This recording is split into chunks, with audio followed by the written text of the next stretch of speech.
...200 feet above the Nevada desert. Let's go, Ghost! A pilot tries to get his World War II fighter to go faster than it's ever gone before.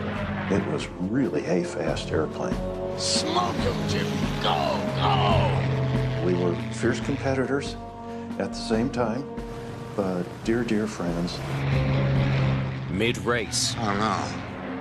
the plane suddenly veers off course. He's coming right at us! It was literally like a bomb went off. 11 people are killed, Christ. including the pilot. There was no way he could have survived something like that. The airplane hit the ground at over 500 miles an hour. Trying to ID these pieces seems almost impossible. Investigators call on the pilot's close friend No one knows more about this stuff than you. to help them figure out how a long-running air race turned deadly.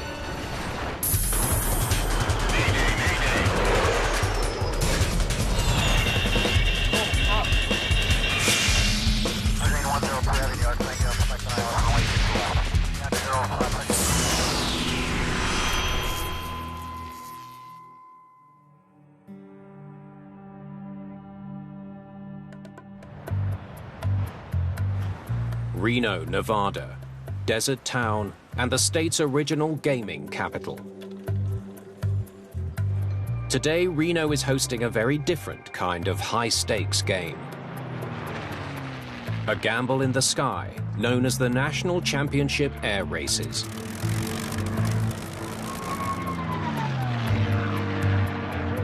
Every year since 1964, pilots have been coming to this desert airfield for a week of fierce competition. The Reno air races are all about one thing and only one thing, and that's all-out speed. It is unlike any other venue in the world. About 100,000 spectators converge on this 5-day event to watch everything from biplanes to jets compete around an 8-mile oval through the desert. The highlight of the event is the unlimited class. Unlimited because anything goes. Both modified and stock World War II fighters. Many of the airplanes have been highly modified just to make them go faster. They are the ones that the fans really love.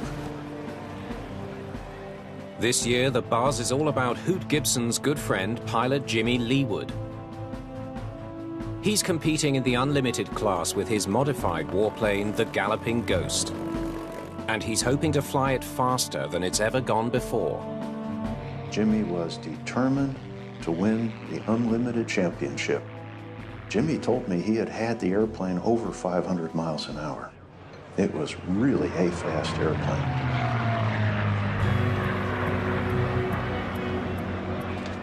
The Morecambe family have some of the best seats in the house.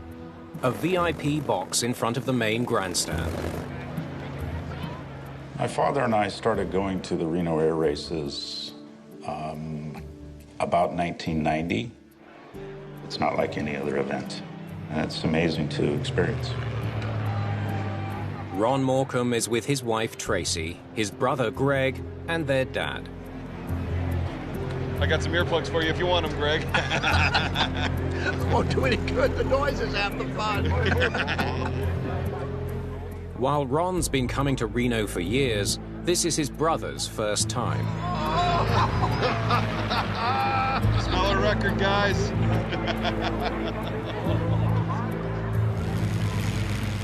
The single-engine planes race low to the ground around an 8-mile oval.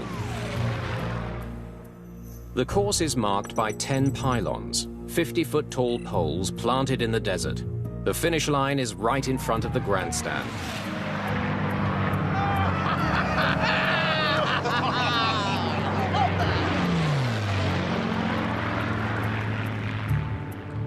Hey, how you doing? Good. Hand me that ratchet, will you? At 74, race pilot Jimmy Leeward is a legend in Reno. He's raced here for 30 years. Hoot Gibson isn't just Jimmy's good friend. That's it.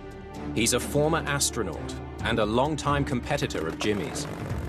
But Hoot is done racing for this year. I qualified 4th overall in the unlimited competition. But in my qualifying run, I burned a hole in a piston, so I was out of the races for 2011. So I didn't get to race against Jimmy. You know, Hoot, I'm sorry you're not going to be in this race today. You know why? No, Jimmy, tell me why. I was going to smoke your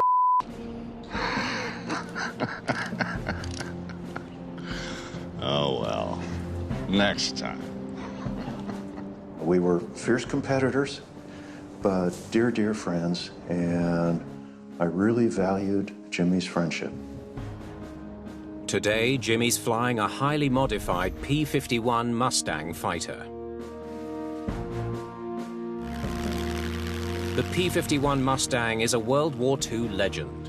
Fast, agile, and sturdy. The P-51 Mustang is such an iconic airplane. It was one of the first fighters built right at the very beginning of World War II. Since Jimmy's plane was originally built, it's been heavily modified to reduce drag and increase speed. Good luck, Jimmy. See you, Hoot. We're gonna break a record today.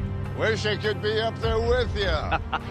If Jimmy can get the Galloping Ghost to break 500 miles an hour, his prediction will come true. But pushing the envelope that far comes with a risk. A risk all pilots must accept. You're in a very unforgiving environment. Going that fast, that close to the ground, was not unusual to have pilots die at Reno. At 4:05, the last qualifying heat for the unlimited class is set to go. Jimmy Leeward is the oldest pilot in the race. Making the final won't be easy. Okay, Ghost here. We're looking good. Roger, Jimmy. Standing by. The competition in the unlimited class is second to none. The pilots that are flying these airplanes are the best of the best. Racer number 7, you are next for the runway. Radio check. Towers on channel 1, over. In the tower, Reno Police Lieutenant Amy Newman has a bird's eye view of the airfield. Newman is the ranking law officer on site. One of the reasons why we want to have somebody of rank in there is that if there is an incident, then you want to have somebody that has the authority and the decision-making ability to coordinate and command. You try to plan for the worst-case scenario. The Galloping Ghost accelerates for takeoff. Let's go, Ghost! Right now, Jimmy Leeward has just one goal. In 2011, Jimmy was out to win. All stations on standby. As the pilots get their planes into the air and prepare for the race, Newman listens for a Mayday she hopes will never come. Race spotters closely monitor the status of each plane. They're all connected earphone-wise to all the cockpits, and so that they can listen to any change, any nuances, any statements that would cause any level of distress or a Mayday. Now, with all 6 planes in the air, they line up beside a pace plane. The racers follow that plane towards the start line. And if everyone's lined up correctly, nobody is pulling ahead yet, he's going to say, Gentlemen, you look good. Gentlemen, you have a race. Leeward hits the throttle, starting on the outside of the pack. He'll need nerves of steel to catch and pass other planes. we're flying in 100 feet above the ground, and you're accelerating. And at the same time, you've got to be avoiding the other airplanes. You've got to be not hitting the ground, obviously. You've got to be not hitting the pylons. So it's busy. It's real busy. The planes jockey for position at close to 450 miles per hour. It takes 1 minute to complete a lap of the 8-mile course. By lap 2, Jimmy's in 4th place and closing fast on planes ahead.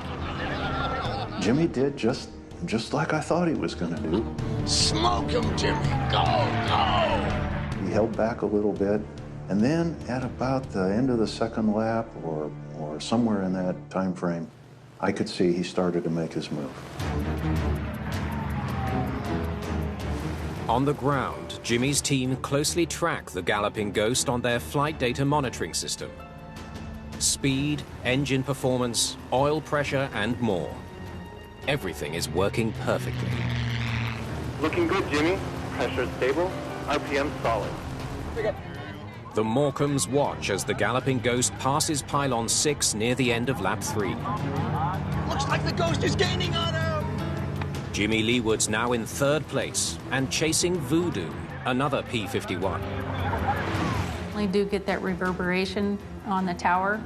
You can feel it. You can certainly hear it. You're coming in pretty hot. As the Galloping Ghost rounds pylon 8, it suddenly pitches up hard. What's happening? All of a sudden, I hear the spotters gasp. Jimmy Leeward has lost control of his aircraft. Oh, no. Jimmy? The airplane had deviated some 80 or 90 degrees from the direction it had been flying. This was not a normal Mayday pull-up. When it reached the top of the arc and started coming down, you could see that this airplane was out of control. Everybody realized that there's a big problem here. Jesus, no. A P-51 Mustang spirals out of control at the Reno air races and dives towards thousands of spectators. The airplane's coming straight at me. The last thing I saw was the sunlight shining off the chrome spinner. He's coming right at us! And all I could do was get down as low as I can.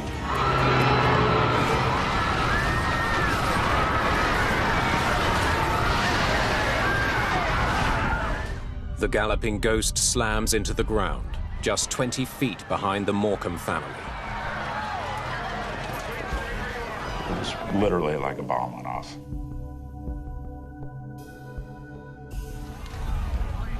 All available emergency personnel to the apron. Next thing I see is this black mass right in front of the bleachers. In just 9 seconds, this race has turned into a nightmare. It's the worst disaster in the history of the Reno air races. The worst year that we had had previously was 2007, where 3 pilots died. But never before had we injured a spectator. Luckily, there is no fire. But the heavy impact has showered spectators with oil and deadly debris. I stayed up in the tower to manage the incident command scene. It was really difficult to stay up there. The natural response of a first responder is to want to go down there and provide your own 2 hands to a situation.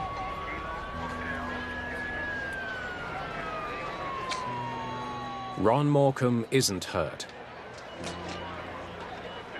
It was just a second later, and I realized I didn't get hit. And I saw my wife. She was bleeding from the head. She had stuff all over her, oil and gasoline. So I grabbed her and got her out of the debris field. And so I turned around and went back to my father, who himself was in shock. It's gonna be okay, Dad. I said, it's gonna be okay. And he says, no, it's not gonna be okay. And he pointed over and he says, that's Greg laying over there. That's Greg lying over there. And I looked over back at the booth and I saw my brother laying down, face down on the ground. With the help of a paramedic, Ron tries to save his brother. He has a serious head wound and a faint pulse. But there's nothing they can do. Greg's injury is fatal. I knelt down. I told him I loved him. And then I asked God to take care of him. Ron Morecambe's wife and father are soon transported to hospital along with 62 other injured spectators. The crash kills 11 people, including Galloping Ghost pilot Jimmy Leeward. I knew right away Jimmy was gone. Good Christ. I knew there was no way that he could have survived something like that. He had been such a dear, dear friend. I just cried.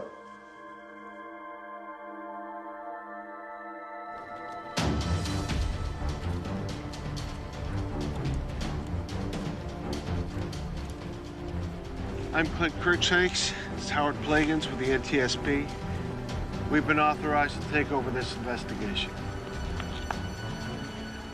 Investigators from the National Transportation Safety Board are already on site, promoting air safety awareness. They've witnessed the crash. Watching the accident happen was quite unique. We saw the airplane pitch up, roll over, hit the crowd, and the three of us working were stunned. Portions of the airplane ended up about 100 yards from where we were sitting. It can sometimes take days to start an investigation. But Howard Plagans and Clint Cruikshanks are at work in just minutes. Nothing can be touched until we get photographs. Nothing moves, okay? We could see the initial impact point and then the debris fanning out across the ramp. There was chairs, there was aircraft debris, there was liquor from all of the coolers that were in the boxes. It was just chaos. There was just debris everywhere. Now, as they launch an investigation into one of the worst air race crashes in history, the NTSB needs to figure out what caused the Galloping Ghost to tumble fatally from the sky in just 9 seconds.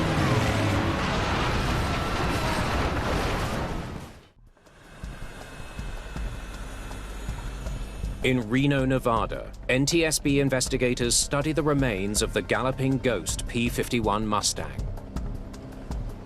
The airplane hit the ground at over 500 miles an hour, and so there was not much left. The largest piece maybe measured 3 feet square, but most of the airplane, especially the forward part of the airplane, was little tiny bits. And even the Merlin V12 engine was totally broken apart into individual cylinders. Explaining what happened from the shattered debris alone could be impossible. The remaining air races are cancelled. Investigators start collecting evidence. All right, listen up, everybody. We need every piece, no matter how small. So take your time, okay? And everything you find goes into one of these bags, okay? So let's get going, and thank you very much. A few hours after the accident that killed 11 people, race volunteers and emergency workers are collecting debris to be stockpiled in an airport hangar. Thank you. It's a painstaking job. My first step is to make sure the scene is contained and safe. And then let's have them start a grid from the impact point back to pylon 8 where we know the upset began. And then start looking for any perishable information that we need to gather immediately. Thank you. Investigators want photographic evidence as well. Stills and video of the crash taken by the thousands of fans on site. We asked anybody that had something to contribute, go ahead and send it in. The request turns up some jaw-dropping evidence. We were able to get the airplane throughout the entire race, from the start to the finish, and that proved invaluable in the investigation.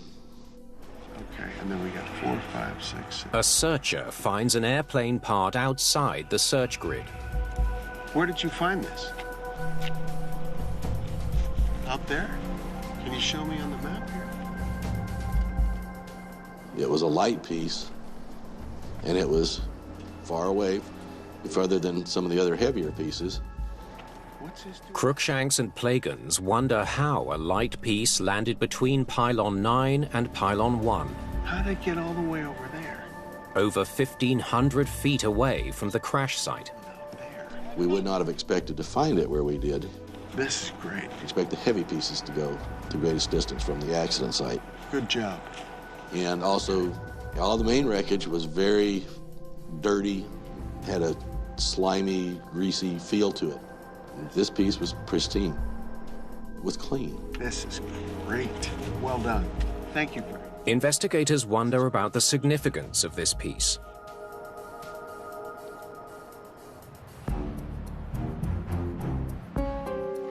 In a hangar near Sacramento, California, investigators go through bag after bag of collected debris that bears no resemblance to an aircraft. Hard to believe that this morning this was a plane. Answers about what happened will be hard to come by. But the news media is already speculating about a cause. A report featuring a photo of the Ghost just before it crashed shows the left tail trim tab coming off. That's the same piece found over 1,500 feet from the crash site. The news reports were reporting that, they had solved the case with the missing left trim tab, left elevator trim tab that had come off. And at that point I said, well, I think we found that piece. Trim tabs are key to controlling an airplane. While tail elevators direct an aircraft to climb or descend, trim tabs on their trailing edge keep the elevator in place without the need for constant adjustment. If the trim tabs fail, the aircraft could lose control. Why did you break? Did the tab break off and cause Jimmy Leeward to lose control? Or did the tab break off because the plane went so badly out of control? So far, the investigators have no idea. We know that we have a process that is going to drill down the facts and figure out exactly what happened. With so many unanswered questions, it's unclear how long it will take for investigators to solve this mystery. In the meantime, the future of one of aviation's most iconic racing events hangs in the balance. I'd have to say one of the real big questions after this horrible accident was, is this going to be the very end of the Reno air races?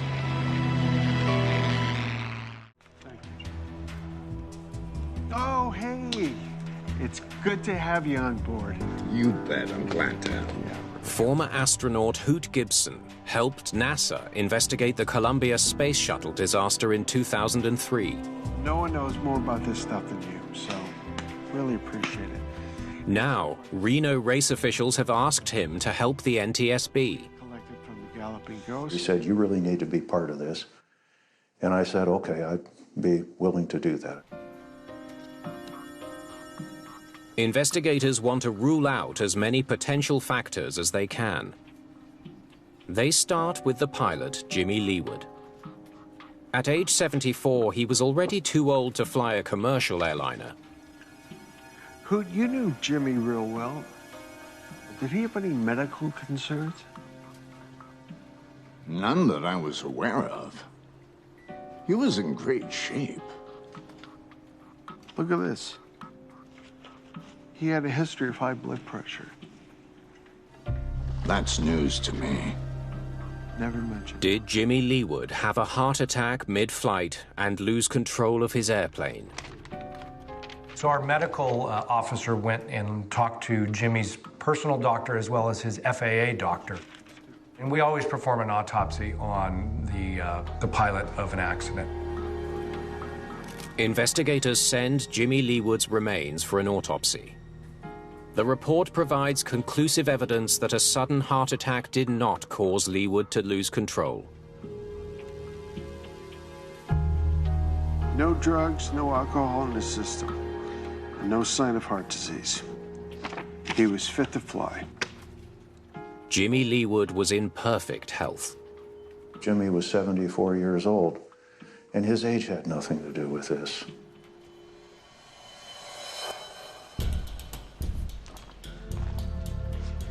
Oh, thanks. Clint Cruikshanks. Nice to meet you. Having ruled out the pilot's health, investigators turned to Leeward's crew to learn more about the state of his plane.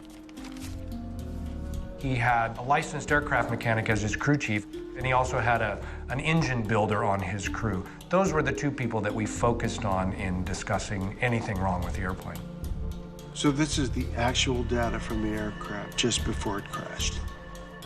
The most important thing that we discovered from the crew is that they had a telemetry system on board the airplane that was downloading data. Instead of a conventional black box that stores flight data on board, Reno race planes use a telemetry system. A device on board the aircraft collects data on the plane's performance. That data is wirelessly transmitted to the ground crew in real time. The Galloping Ghost recorded a bunch of engine parameters, but also recorded position on the race course, altitude on the race course, and speed. It was a welcome surprise that they had it because it gave us even more information about what was going on. So you were tracking performance all week, all right? Lap time seemed consistent. Investigators learned that as far as the crew is concerned, Friday's race started like any other, and that prior to the crash, the plane was performing well. Looking good, Jimmy. Pressure stable, RPM solid. Okay, I'll need a copy of this. Even though on the surface the data reveals no issues with the mechanical functions during the flight, investigators want to dig deeper.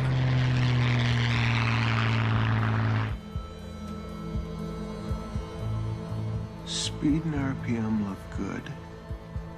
Cruikshanks looks for clues that Jimmy's crew might have missed. But he comes up empty. Oil pressure seems fine. None of the data parameters help explain what could have caused a trim tab to detach from the plane. But one parameter does stand out. Wow. Look at the G load. G level refers to the gravitational force that we experience here on the Earth. And all of us sitting on the ground here are seeing 1 G. Smoke him, Jimmy. Go, go. In the races, we'd be pulling 6 Gs.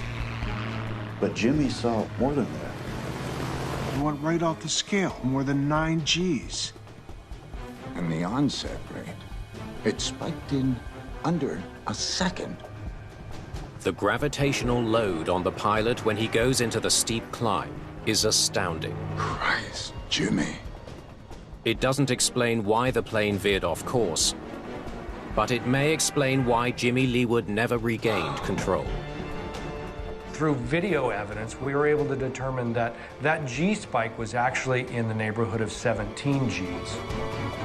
17 Gs is more than 5 times what astronauts experience on liftoff. It's a knockout blow. I would have been unconscious. Someone 30 years old would have been unconscious.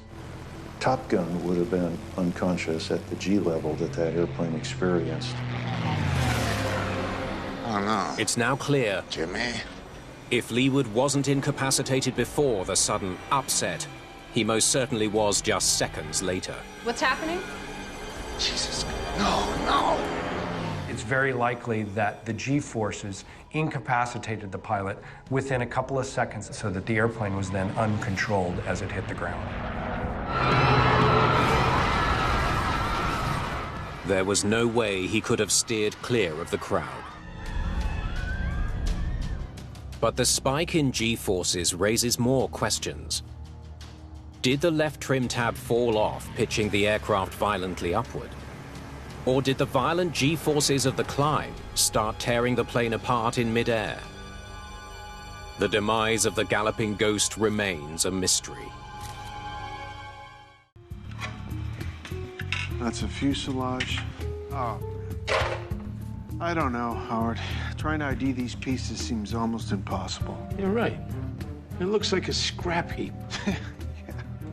1 week after a modified P-51 Mustang crashes at the Reno air races, NTSB investigators still don't understand what caused the disaster. The airplane was absolutely fragmented, so there weren't any big chunks to look at.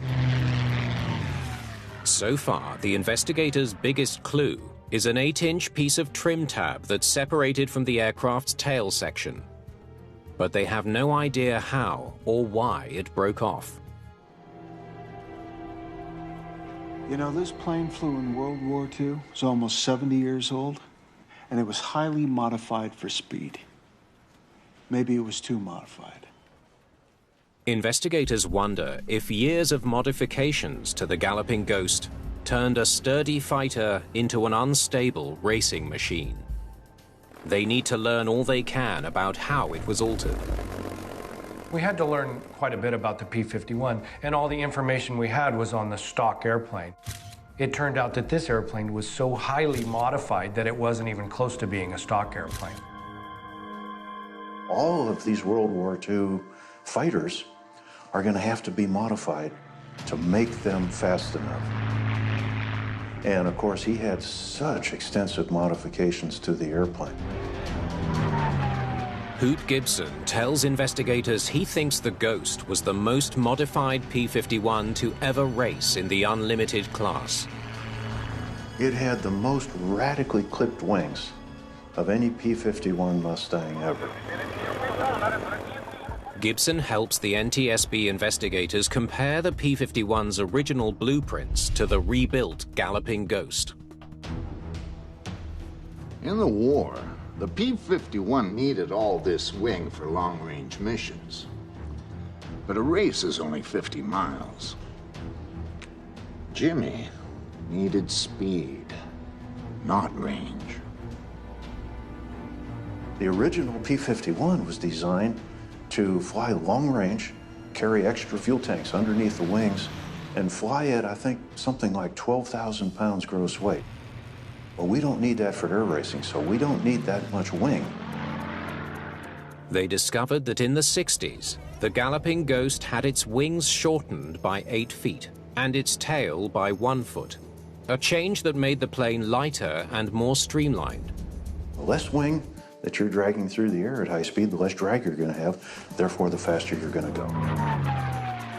In 1983, Jimmy Leeward bought the plane, painted it yellow in 1985, and raced it on and off for years at Reno. In 2007, he began making his own modifications to the Galloping Ghost. I see he overhauled his engine. Took his top speed from 300 to 500 miles an hour, maybe more. Wow. But there's one big problem. You find anything on the flight tests? Nothing. Zip. There are no records of Leeward ever flight testing the modifications. Investigators can't be sure if the changes he made were safe. It was incredibly frustrating that there was no information. The fact that there was no testing of any of the modifications was alarming to us. What went wrong in the skies over Nevada is still unclear. Until investigators discover a new lead. There, right there, you see it? I do. Happens all the time. Video evidence shows the plane rolling suddenly further left before pitching upwards. Investigators wonder if Leeward flew into wake turbulence that battered his plane. Wake turbulence is an atmospheric disturbance that forms behind an aircraft in flight. Vortices spiraling off the wingtips can create dangerous tornado-like winds. It is so frequent and so common that you're going to hit the wake of an airplane out in front of you as you're going around the race course. And it always seems to roll you steeper, roll you beyond 90 degrees of bank angle. Turbulence could explain the left roll. The left roll upset was consistent with a wake encounter. Did the wake cause the left trim tab event? That's another question. Investigators wonder if Leeward got too close to the plane flying just ahead of the Galloping Ghost, a plane called Voodoo. But they discover that the telemetry data from Voodoo is faulty. Investigators can't be sure of its exact position throughout the race. They will never know if wake turbulence from Voodoo caused the increased left roll. I can't believe it. We could not show that the Galloping Ghost had hit that wake. It's another disappointment.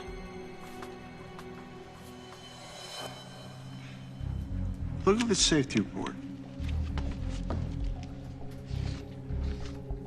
Notes from a pre-race safety inspection of the Galloping Ghost provide investigators with a new lead. A problem with the trim tab fastening screws? We drilled down into exactly what that meant and talked to the inspector and the crew. We were able to determine that the right elevator trim tab screws were installed incorrectly, and that problem was rectified before the airplane was ever out on the race course. So they say they replaced the screws on the right tab, but they never touched the left one. When investigators re-interview Jimmy Leeward's crew, they learn that the mechanics refitted the screws on the right trim tab as ordered. But there's no record of any pre-race repair to the left trim tab, the one that tore off. They told us they had to retighten the trim tab screws on several occasions. So the airplane was talking to the crew. They never investigated the reason for the screws coming loose. The question now, did the left trim tab have a defect that no one spotted? Cruikshank still can't answer that question. Can you find me those photos of the tab separating? The piece that broke away is only part of the trim tab. The hinge that fastened the tab to the plane's tail has never been found. Without that hinge, they may never know the full story behind the crash of the Galloping Ghost. 3 months after the accident, investigators still don't know why a modified P-51 air racer went out of control and crashed, killing 11 people. So where do you want to start? Anything that looks like a tailpiece. But now that they better understand the aircraft, investigators search the debris with renewed purpose. Wreckage, be it large pieces or small pieces, is always going to tell a story. So you have to methodically go through it and look for those signatures. In December of 2011, investigators finally get a break. They identify a mangled piece of metal in the debris. It looks like a piece of the trim tab assembly. Howard, take a look at this. Wow. It's the critical piece they've been searching for. The hinge from the left tail trim tab. The part that the tab broke away from. The discovery became very important as the investigation progressed. Half the screw is snapped off, and what's left is loose. Examining the trim tab assembly, they discover that a screw that once fastened the tab to the hinge is loose, something that should never happen. It turns real easy. The screw is supposed to be secured tightly by a lock nut fixed to the underside of the hinge assembly. The lock nut is specially designed to grip the threads of the screw so it can't come loose due to vibration. Why didn't the lock nut hold the screw in place? Investigators send the trim tab assembly to an NTSB lab in Washington, D.C. Paint analysis of the lock nut leads to an eye-opening discovery. The lock nuts on this particular airplane had some yellow paint on them. The airplane was last painted yellow in 1985. It means the critical part is at least 26 years old. When you go to the FAA guidance, it states that you should not reuse lock nuts like this. The deteriorated nut should have been replaced years ago. That's not all they find. Microscopic analysis of the screw reveals fatigue cracks, evidence that years of vibrating inside the loose lock nut weakened the screw to the point of failure. NTSB Clint Cruikshanks. When investigators get the lab results, so vibration finally broke the screw. They believe they've found their smoking gun. We knew that it had been loose in order for it to cause the necessary forces to fatigue the screw over time. Aging parts, a loosely fastened trim tab, and extreme aerodynamic forces, it's a fatal combination. We spent a lot of time to get this one right. 11 months after the crash of the Galloping Ghost at the Reno Air Races, Let's go, Ghost! the NTSB announces the probable cause of the accident. We drilled down into every possible area we could to figure out what happened with this airplane. Traveling at 512 miles per hour, 200 feet above the Nevada desert, a loose 26-year-old lock nut causes a metal-fatigued screw in the P-51's left trim tab to snap, sending the plane into a violent upward pitch. Extreme G-forces instantly incapacitate pilot Jimmy Leeward, preventing him from taking any evasive actions. Jimmy, what's going on? The whole accident sequence happened very rapidly. I'm sure Jimmy never saw himself hit the ground. Jesus, no.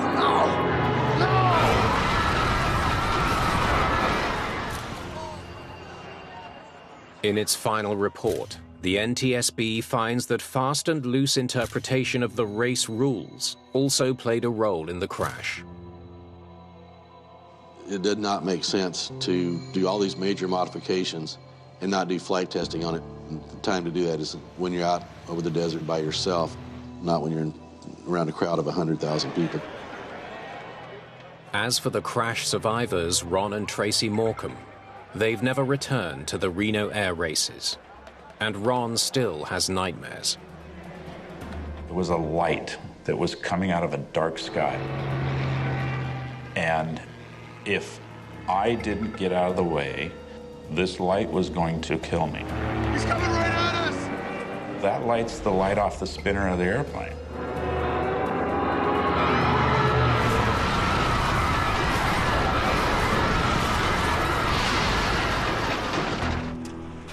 For Clint Cruikshanks, this investigation was unique. This investigation was fascinating from start to finish. We got to look into this old warbird and really see how robust the design was.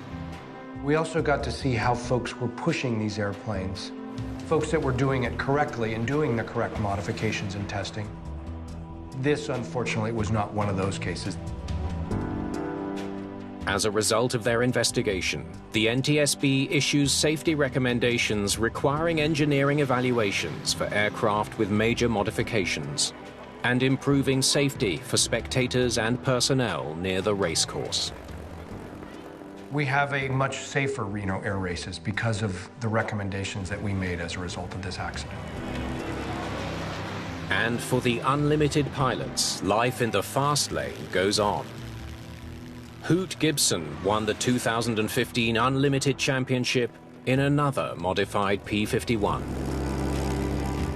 Air racing is really exciting. People come from literally the entire world. I'd say the future of the Reno Air Races looks promising.